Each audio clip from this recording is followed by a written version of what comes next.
जय जय शङ्कर हर हर शङ्कर जय जय शङ्कर हर हर शङ्कर जय जय शङ्कर हर हर शङ्कर जय जय शङ्कर हर हर. அத்வைத்தம் தெய்வத்தின் குரல் 6ஆம் பாகம்.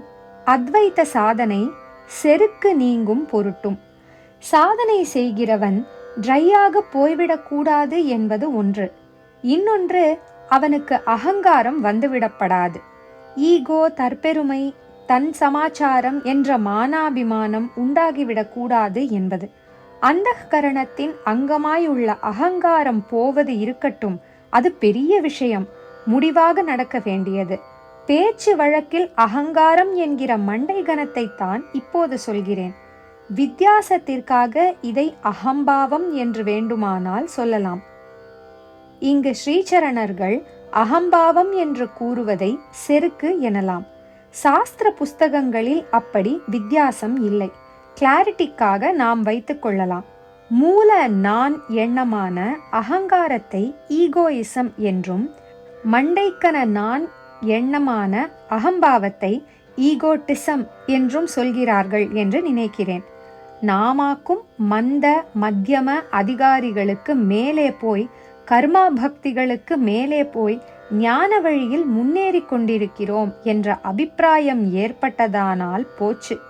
அப்படி ஆகாமல் வினய சம்பத்தை ஊட்டுவதற்காகவும் பக்தியை ஆச்சாரியால் வைத்திருக்கிறார்.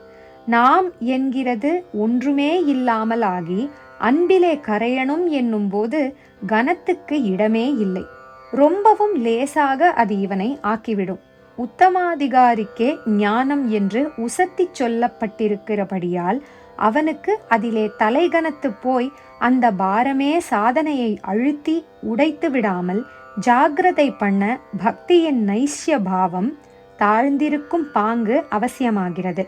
நாம் அன்போடு கூட எத்தனை வரணம் பண்ணினாலும் அது பிரம்மம் தன்னை விவரணம் என்பதாக ரிவீல் பண்ணி கொண்டால் ஒழிய கடை தேர முடியாது என்ற நினைப்பில் அந்த லட்சியத்தின் முன்னால் தாழ்ந்து கிடக்கும் நைஷ்ய பாவம் ஏற்பட பக்தியே உதவி பண்ணும். அந்த உச்சி அனுபவம்தான் என்றில்லை. இதுவரை சாதனையில் கண்ட பலன் எல்லாமும் பரமாத்மா அனுகிரகித்து கிடைத்ததுதான். நாம் பண்ணினது முயற்சி மட்டுமே. பலன் அது பரமாத்மா கொடுத்ததே. அப்படி முயற்சி பண்ண தோன்றியதும் பண்ணிக்கொண்டே போனதும் கூட அதன் அனுகிரகத்தால் தான் என்ற நைஷ்ய பக்தி இருந்தாலே அடுத்தாற்போல சந்நியாசியாவதற்கு உடைமைகளை தியாகம் செய்ய வேண்டியிருப்பதில் ரொம்ப முக்கிய உடைமையான அகம்பாவ தியாகம் செய்ய முடியும். சாதனையில் அகங்காரம் இரு கட்டங்கள். அன்பு உறவு என்றால் 2 பேர் இருக்க வேண்டும். அதனால் அது துவைத்தம் அத்வைத்த சாதனையில் கிட்டே வரப்படாது என்பது பொது அபிப்பிராயம். சாதனை ஆரம்பித்து பகுகாலம் அப்படித்தான். அன்புறவு கொள்வதென்பது துவைத்தத்தில் சேர்ப்பதாக இருக்கும். அதாவது அன்பு என்றால் ஏதோ பிரியமாக இருப்பதுதான் என்ற அளவிலேயே அதை புரிந்து கொண்டு காரியத்தில் நடத்துகிற வரை அது கிட்டே வரப்படாதுதான். அப்புறம் சாதனை பண்ணி பண்பட்டதனாலேயே நிஜ அன்பை தெரிந்து கொள்ள முடியும். அப்படி உண்டாக்கி கொள்ளும் உறவு துவைத்தமாக இல்லாமல் உறவு கொண்டாடுகிற தான் தன்னையே உறவு கொண்டாடப்படுகிற வஸ்துவுக்கு கொடுத்து கொண்டு கரைந்து போய் 2 பேர் இல்லை, அது ஒன்றேதான் என்று ஆக்குவதற்காகவே என்று தெரியும். தெரிந்ததை அபியசிக்கும் பக்குவமும் அப்போது வந்திருக்கும். அங்கேதான் அந்த அன்பை பக்தி என்று பெயர் கொடுத்து ஆச்சாரியால் வைத்திருக்கிறார். அதை அபியசித்து கொண்டே போய் பக்குவம் பரிபக்குவமாக பழுத்து விட்டால் அப்புறம் இரண்டில்லாத கரைப்புத்தான். சாதனை எதற்கு என்று நினைத்து ஒருத்தன் ஆரம்பிக்கிறான். நான் பிரம்மத்தை அடையணும், நான் பிரம்மமாகணும் என்பதையே லட்சியமாக நினைத்துத்தான் ஆரம்பிக்கிறான். அப்புறம் தொடர்ந்து பண்ணிக்கொண்டும் போகிறான். ஆனால் அவன் லட்சியத்தை அடைகிற போது நான் என்ற இந்த எவனோ ஒருத்தனா பிரம்மமாகிறான்? இல்லவே இல்லை. இப்படி நான் சொல்லிக்கொள்ள ஒருத்தன் அப்போது இல்லவே இல்லை. பிரம்மந்தான் இருக்கிறது. நான்காரன் அழிந்தால்தான் சாட்சாத்காரம். சாட்சாத்காரம் என்பதும் ஔபசாரிகந்தான், உபசாரத்திற்கு சொல்வதுதான். பிரம்மத்தை ஒருத்தன் சாட்சாத்கரிக்கிறான் என்கிறதே பார்க்க போனால் பிசகுதான். பிரம்மத்தை எவனும் எதுவும் பண்ண முடியாது. சாட்சாத்தும் கிடையாது, கரிக்கிறதும் கிடையாது. அதனிடம் ஒன்றும் பலிக்காது. வாஸ்தவத்தில் என்ன நடக்கிறதென்றால், இந்த ஒருத்தனே அந்த முடிவு நிலையில் இல்லாமல் போய்விடுகிறான். எவன் சாதனை பண்ணினானோ அவனே சாதனாந்தத்தில் இல்லாமல் போய் லட்சியம் மட்டுமே நிற்கிறது. இதைத்தான் உப்பு பொம்மை சமுத்திரத்தை ஆழம் பார்க்க போன கதையாக இவனுடைய சாதனை முடிகிறது என்று ஒரு பெரியவர் சொன்னது. குறிப்பு: ஸ்ரீராமகிருஷ்ண பரமஹம்சர். அது இப்படி தன்னை வாரி முழுங்க பண்ணுவதற்கு ஆர்வமாக, ஆசையாக இவன் தன்னை பலி கொடுத்து கொள்ள தயாராக வேண்டும். அதுதான் இங்கே சொல்லும் ஹையர் கிரேட் பக்தி. நாம் விடுபட வேண்டும், நாம் பிரம்மத்தை அடைய வேண்டும், நாம் பிரம்மமாக வேண்டும் என்றெல்லாம் நாம் போட்டுக்கொண்டுதான் சாதனை ஆரம்பிப்பது. அப்போதே அந்த நானை பலி கொடுக்க வேண்டும் என்றால் முடியாது. அப்படி நினைத்தாலே பயமாக கூட இருக்கும். புத்தி சக்தியிலும் தைரியத்திலும் நல்ல பலசாலிகளாக இருக்கிற வெள்ளைக்காரர்களில் பல பேர் ஜீவ பாவத்தை, தனியாக நான் என்று இருப்பதை அழித்துவிட வேண்டும் என்றால், ஐயையோ, இண்டிவிஜுவாலிட்டியை சாக்ரிஃபைஸ் பண்ணவாவது என்றுதான் பயப்படுகிறார்கள். ஆரம்பத்தில் இருந்தே ஒருத்தன் பயப்படாமல் இருந்தாலும் கூட அதற்காக ஜீவபாவம் உடனே போய்விடாதுதான். பழைய கர்மா வாசனை தீர்ந்தால்தான் அது போகும். அதாவது ஜீவபாவத்தை கொண்டேதான் அவற்றை போக பண்ணி கொள்ளவும் வேண்டும். அதற்குத்தான் சாதன சதுஷ்டயம். நாம் விவேகம் சம்பாதிச்சிக்கணும் என்று முயற்சி பண்ணி அப்புறம் நாம் ஓரளவுக்கு விவேகம் சம்பாதிச்சுண்டாச்சு என்று ஆக வேண்டும்.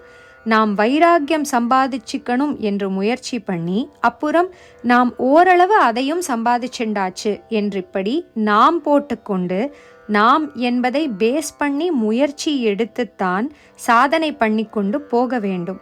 முயற்சியில் நம்மை உற்சாகப்படுத்தவே இந்த தனி நான் என்கிற அகங்கார உணர்ச்சி அப்போதெல்லாம் இருக்கலாம் தான். அதனால் தப்பே இல்லை. முன்னேறுவதில் உற்சாகப்படுத்திக் கொள்வதற்கு மட்டும் இல்லை, வழுக்கி விழுகிற சமயங்களில் வேதனை விசாரப்பட்டு திருத்திக் கொள்வதற்குந்தான். தான் தனி ஜீவன் என்கிற உணர்ச்சி இருந்தால்தான் வழுக்கிக் கொண்டு விட்டோமே, இனிமேல் இன்னும் ஜாகிரதையாக கண்டிப்பாக அபியாசம் பண்ண வேண்டும் என்ற எண்ணம் உண்டாகும். தனி ஜீவன் பொய்தானே, இதிலே வழுக்கல் என்ன, ஸ்டெடியா இருப்பதென்ன என்று அசட்டு வேதாந்தம் கொண்டாடினால் அபிவிருத்திக்கு வழி இல்லாமலே போகும்.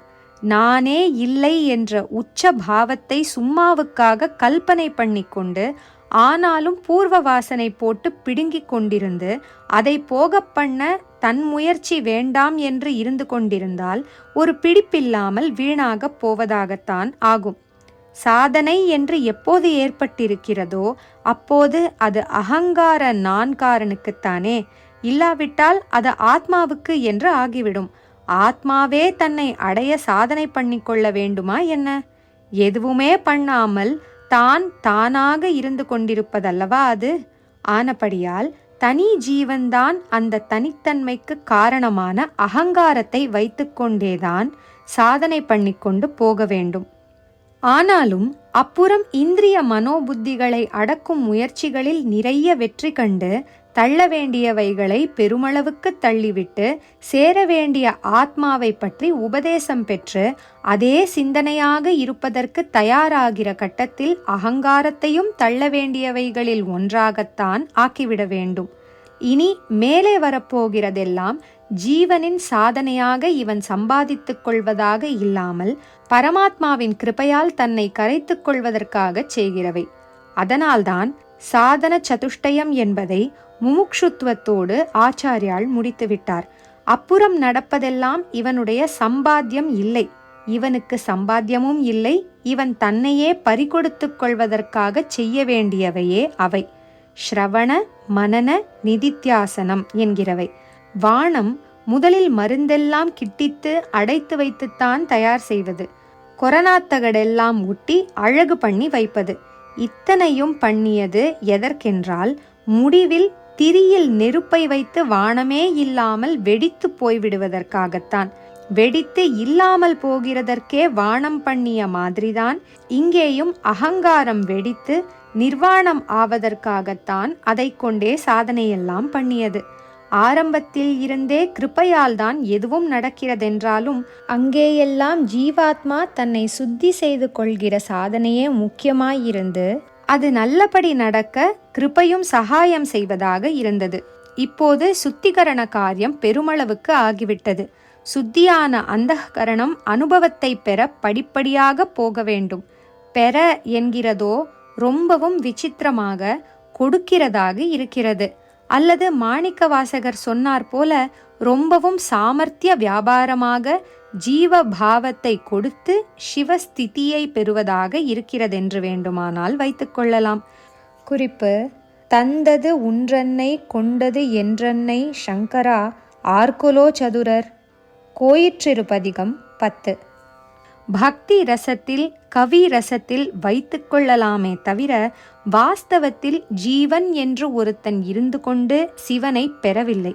ஜீவன் போய்தான் சிவனே மிஞ்சி நிற்கிறான். அந்த அகங்கார நசிப்புக்கு பக்குவம் பண்ண வேண்டும் என்றுதான் பக்தியை வைத்தது. சாதனை என்று பண்ணி ஷட்க சம்பத்து, வைராக்கிய சம்பத்து, விவேக சம்பத்து முதலானவற்றை நிறைய சம்பாதித்து சேர்த்து கொண்டு விட்டாய். இனிமேலே கொடுத்து காலியாவதற்கு கற்றுக்கொள்ள வேண்டும். அதற்காகத்தான் பக்தியை வைத்திருக்கிறேன் என்று ஆச்சாரியால் விதி செய்திருக்கிறார். ஜெய ஜெய சங்கர, ஹர ஹர சங்கர, மகாபெரியவாச்சரணம். ஹர ஹர சங்கர, ஜெய ஜெய சங்கர, ஹர ஹர சங்கர, ஜெய ஜெய சங்கர, ஹர